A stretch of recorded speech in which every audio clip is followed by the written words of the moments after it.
Assalamualaikum warahmatullahi wabarakatuh. Jumpa lagi kita di video pembelajaran kita yang selanjutnya. Pada video pembelajaran kita yang sebelumnya, kita sudah membahas mengenai unsur dan senyawa.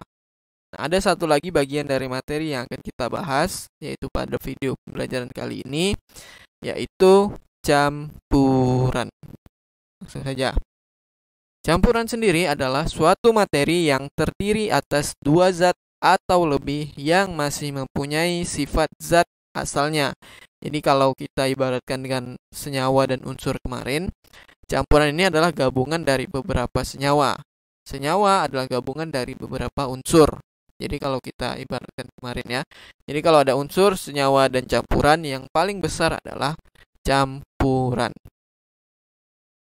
Nah, contoh campuran adalah susu coklat, air kopi, air sungai, udara, dan lain sebagainya.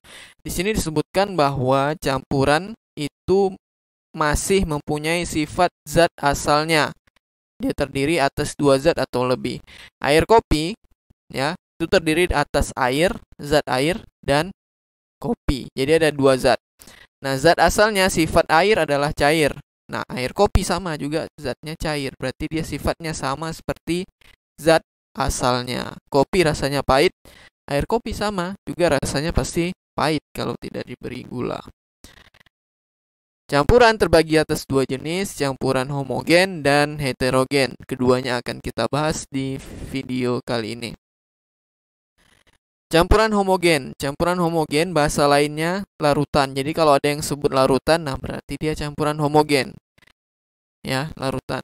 Jadi campuran homogen adalah campuran yang tidak dapat dibedakan zat-zat yang tercampur di dalamnya. Jadi kalau ada dua zat kita campurkan satu sama lain, kemudian kita tidak dapat bedakan lagi dua zat tadi, yang mana yang A, mana yang B. Pokoknya udah A dengan B bergabung, kita tidak dapat membedakannya. Nah, itu disebut dengan campuran homogen. Campuran homogen atau larutan itu terdiri atas pelarut dan zat terlarut. Nah, ini pelarut itu biasanya banyak zat cair. Salah satu contohnya adalah air. Air itu merupakan pelarut. Nah, zat terlarut ini contohnya, ini adalah zat yang akan kita larutkan di dalam pelarut tadi. Nah, ini. Jadi ini ada pelarut dan zat terlarut. Jadi larutan terdiri atas pelarut dan zat terlarut. Oke, contoh larutan homogen atau campuran homogen adalah larutan gula, larutan garam, dan sirup. Nah, kita ambil contoh di sini larutan gula. Larutan gula artinya adalah campuran dari air dengan gula. Jadi kalau kita ibaratkan di sini air, kita campur dengan gula, kita aduk, maka kita tidak dapat membedakan yang mana, kalau sudah tercampur kita tidak dapat membedakan yang mana air, yang mana gula, ya kan? Seperti kita membuat air gula biasa, udah kita aduk semuanya, kita carilah, kita bedakan mana air, mana gula. Bisa nggak kita bedakan? Tidak dapat kita bedakan. Kalau kita tidak dapat membedakannya, berarti itu adalah campuran homogen atau larutan. Contoh lagi larutan garam. Garam kita larutkan dalam air. Nah, garamnya tidak terlihat lagi. Sehingga kita tidak dapat membedakan yang mana air, yang mana garam. Lanjut. Nah, larutan sendiri terdiri atas tiga macam. Berdasarkan sifatnya, dia terdiri atas tiga jenis. Yang pertama adalah larutan asam. Kedua, larutan basa. Ketiga, larutan garam. Nah, satu-satu akan kita bahas. Yang pertama, larutan asam itu punya ciri-ciri. Pasti yang pertama adalah rasanya masam. Tapi tidak semua bisa dirasakan ya. Karena kalau misalnya kita ngasal-ngasal kita rasa suatu larutan yang belum kita ketahui, bisa-bisa kita keracunan. Jadi yang pertama ciri-cirinya rasanya masam.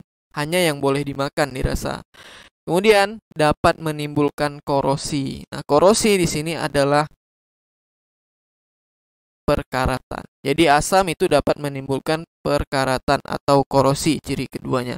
Ciri ketiganya mengubah kertas lakmus biru menjadi lakmus berwarna merah, atau mengubah kertas lakmus biru menjadi merah. Itu adalah ciri-ciri asam yang ketiga. Ya, kertas lakmus apa? Nanti kita bahas. Contoh dari larutan asam dalam kehidupan sehari-hari ini ada cuka, aki dari kendaraan yang ada di motor maupun di mobil, kemudian jeruk, kemudian asam yang ada di lambung kita juga termasuk asam. Salah satu larutan asam. Jadi seperti yang Bapak bilang, rasanya masam. Kan nggak mungkin kita merasakan aki kendaraan yang asam tersebut. Kemudian, untuk basa, ciri-ciri yang pertama adalah rasanya pahit. Ya, basa rasanya pahit. Kalau masuk ke mulut pasti pahit. Contohnya nanti kita bahas. Kemudian terasa licin di kulit. Jadi kalau kena kulit, basa ini licin. Kalau kita pegang tuh licin basa kalau di kulit. Kemudian dia mengubah kertas lakmus merah menjadi biru. Bedakan ya. Kalau asam mengubah kertas lakmus biru menjadi merah. Kalau basa, kertas lakmus merah menjadi biru. Kebalikannya. Contoh dari basa dalam kehidupan sehari-hari ada sabun mandi, sabun cuci, pasta gigi, sampo, obat ma, dan lain-lain. Jadi kalau misalnya kita nih mandi, ya kan, pakai sampo, kemudian kita siram air, mulut kita terbuka dan air bekas samponya masuk ke mulut, pasti rasanya akan pahit. Berarti dia termasuk basa karena ciri-cirinya adalah rasanya pahit. Kemudian sabun juga kalau kena kulit pasti akan licin. Kemudian larutan yang ketiga terakhir, garam. Garam itu adalah campuran dari asam dan basa. Jadi asam sama basa kalau kita campur akan membentuk garam. Nah, garam itu tidak mengubah kertas lakmus merah maupun kertas lakmus biru karena dia netral. Dia tidak asam dan tidak basa. Contohnya dalam kehidupan sehari-hari adalah garam makan dan garam-garam lainnya. Jadi garam makan yang kita makan itu merupakan hasil dari larutan garam yang merupakan campuran dari asam maupun basa, dari asam dan basa. Nah, indikator. Ada indikator. Tadi seperti Bapak bilang, larutan asam tidak semua harus kita rasa.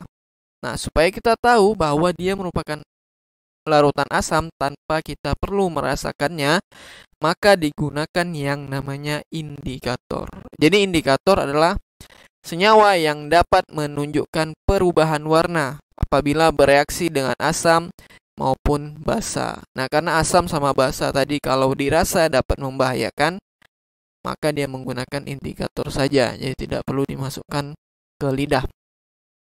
Indikator ada dua macam, indikator alami dan indikator buatan. Indikator alami contohnya bisa kunyit, bunga mawar, kubis ungu, dan bunga kembang sepatu.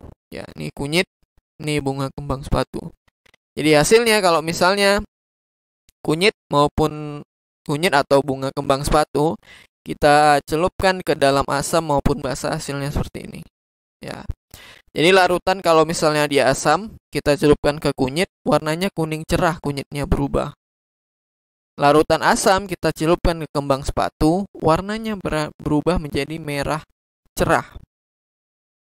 Sebaliknya untuk basa, jika larutannya larutan basa, kita celupkan ke kunyit, maka warnanya berubah menjadi jingga.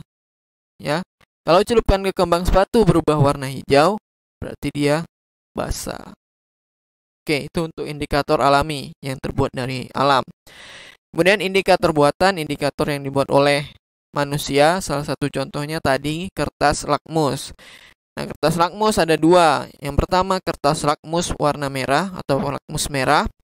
Yang kedua adalah kertas lakmus biru. Jadi ada dua, merah dan biru. Kertas lakmus merah, misalnya ada satu larutan, kita celupkan.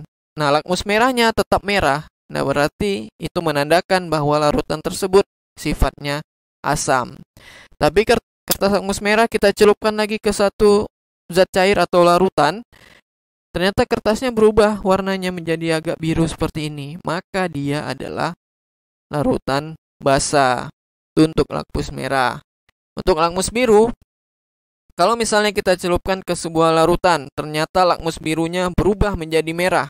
Itu berarti sifat larutannya yang kita celupkan tadi itu adalah asam. Tapi kalau lakmus birunya tidak berubah atau dia tetap biru, berarti dia basa. Jadi diingat aja, Kalau larutan asam, lakmus merah, biru, berubah jadi merah, ya. Asam pokoknya dia tetap merah, hasilnya merah berarti asam. Kalau hasilnya biru berarti basa. Jadi ingatnya seperti itu. B basa, B biru berarti. A asam, M di belakang ini berarti merah. Oke, yang terakhir campuran heterogen. Jadi kita sudah membahas tadi campuran homogen atau larutan beserta keluarganya tadi, si asam dan basa. Nah, campuran heterogen tersendiri itu adalah campuran yang dapat dibedakan zat-zat yang tercampur di dalamnya. Kebalikan dari homogen tadi. Homogen kita tidak dapat membedakan zat-zat yang di dalamnya. Heterogen masih kita bisa bedakan zat-zat yang ada di dalamnya. Contohnya campuran air dan bubuk kopi kasar. Nah, ini kita masih bisa membedakan yang mana air, yang mana bubuk kopinya. Nah, ini campuran heterogen nih. Contoh kedua, air dengan pasir ya. Air dengan pasir, kita diamkan, pasti kita bisa melihat yang mana pasir, yang mana air. Walaupun sudah kita campurkan, kita aduk-aduk sampai habis, kita aduk-aduk sampai capek, dia tetap akan bisa kita bedakan yang mana yang pasir, yang mana yang air. Kemudian air dan minyak. Air dan minyak jelas tidak akan tercampur. Kita masih dapat membedakan yang mana air dan yang mana minyak. Oke, itu untuk campuran heterogen. Nah, untuk mengetahui pemahaman kalian, silakan kerjakan tugas yang ke-9 di kertas folio bergarisnya. Terima kasih atas perhatiannya. Assalamualaikum warahmatullahi wabarakatuh.